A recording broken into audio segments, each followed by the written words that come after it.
What's up guys, welcome back to the channel. In today's video, we're going to talk about the potentially most overrated credit card on the market, and that is the American Express Gold Card. This card is marketed by American Express as kind of the foodie travel card, and when you look at the benefits, it earns you 4x points on restaurants worldwide, 4x points on US supermarkets up to $25,000 per year, and then 3x points on flights booked directly with airlines or AmEx travel. But the catch with this card is the annual fee. It has a $250 annual fee. In this video, let's explore of whether or not you're getting true value, positive true value from this card with a $250 annual fee. So once again, a recap: 4x on restaurants, 4x on supermarkets, 3x on flights directly with an airline's website or AmEx travel, and then a $100 airline incidental fee credit, and then a $120 dining credit. The dining credit is $10 a month, and you can use it either Grubhub, Seamless, Boxed, Shake Shack, Cheesecake Factory, or Ruth's Chris Steakhouse. American Express likes to promote these credits to offset the annual fee. So they say, hey, the annual fee is $250. However, we're giving you $220 in credits.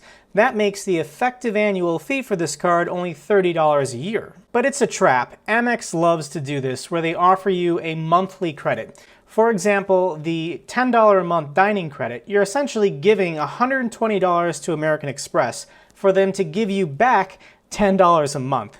It'd be great if they gave you a $120 dining credit to use at these locations, and then if you wanted to use all 120 in the first month or 120 in the 12th month, if there was some flexibility.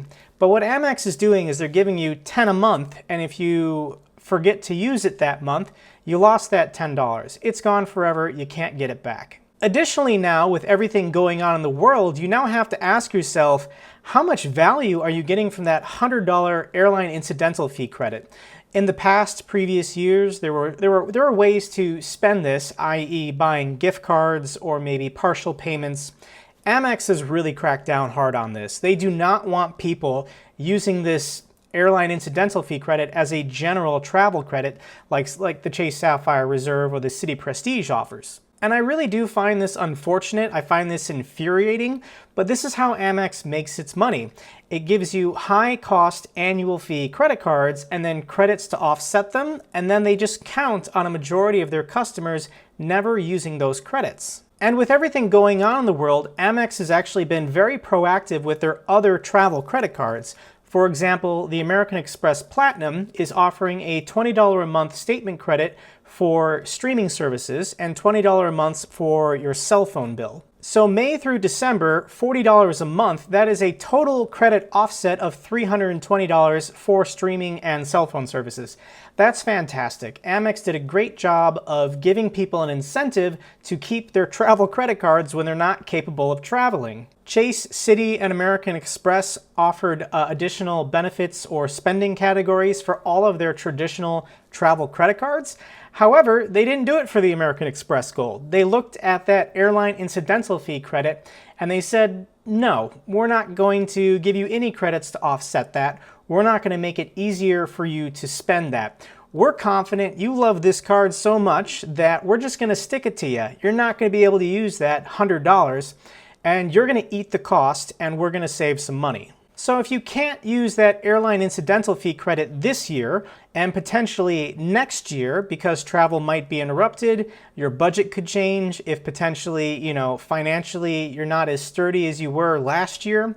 So if you're not using this airline incidental fee credit, which once again, they're making it incredibly hard to use, then the effective annual fee for this card is $130. And that is being generous because we're assuming that you're getting full value from the $120 dining credits and you're not overspending somehow by going to the Cheesecake Factory every month. So let's evaluate the true cost of this card versus the benefits. And for membership reward points, there's kind of this sliding scale of benefit. So if you just take statement credits, you earn points and then apply it towards your balance, you're only getting 0.6 of a cent per point if you do this. If you go through portal redemption or gift cards, then you can get up to 1 cent per point. If you already have the Schwab Platinum card and you cash out your points to a Schwab brokerage account, you can get 1.25 cents per point.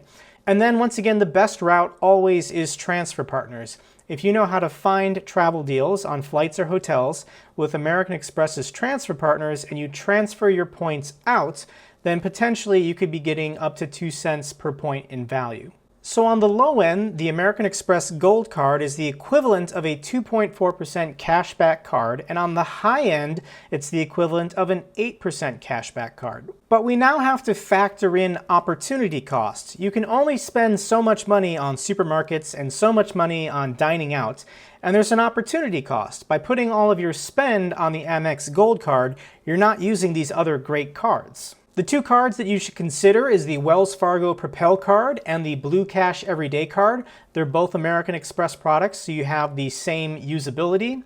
The Wells Fargo Propel card earns you 3% cash back on eating out and ordering in, and it's a no annual fee card. If you personally don't like Wells Fargo, you can go with the Capital One Saver One card. Once again, no annual fee card that earns unlimited 3% cash back on dining. Likewise, the Blue Cash Everyday card, no annual fee, earns you 3% cash back at US supermarkets up to $6,000 per year. In addition, there are other great options like the 5% quarter category spend cards like the US Bank Cash Plus, the Chase Freedom, and the Discover It.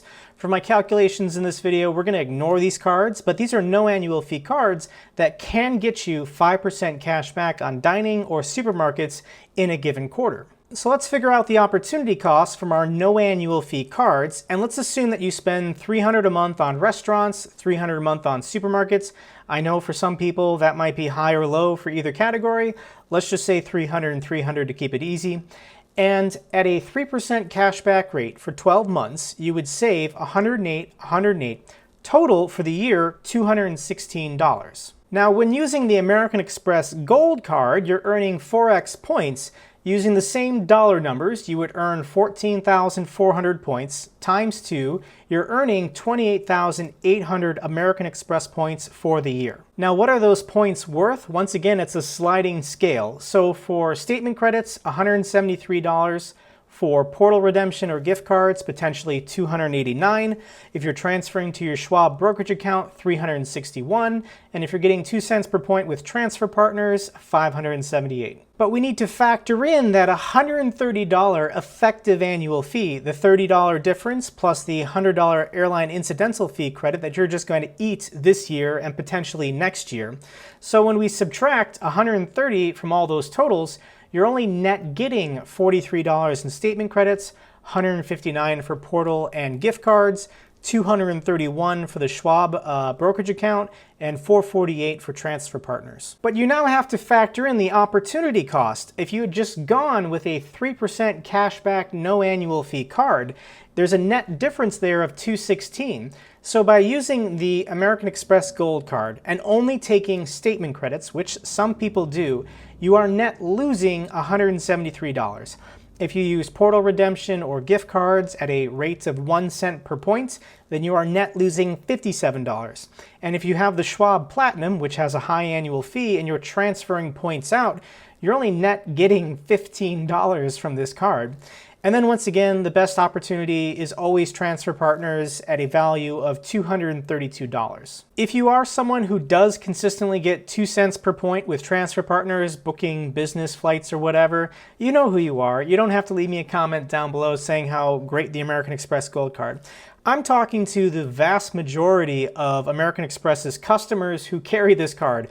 College students who go to dining out and who use it for dining out in supermarkets. I don't think people get the positive return and positive value that they think they're getting from this card. Especially now with the airline incidental fee credit, impossible to use and not even really a good value when you could use it for checked bags or seat upgrades. In the end, it's always up to the consumer if they're getting positive expected value from their credit cards. On my channel, I just love to run the math and show the cost analysis. And consistently on this channel, I just always come back to the no annual fee cashback cards. I am convinced that these banks actually don't make that much money off them. They make the money off of the high annual fee travel credit cards. It definitely would have been nice if American Express had just converted that $100 airline incidental fee credit into an additional dining out credit, for another $10 per month or whatever. They could have done that. They didn't. It is what it is. Okay guys, if you enjoyed this video, give it a thumbs up so the algorithm knows it's good. In addition, consider subscribing to my channel. I talk about credit cards frequently. And if you have any questions or comments, leave me one down below. If you see an error in my math, I love it when people catch that. And until the next video, take care.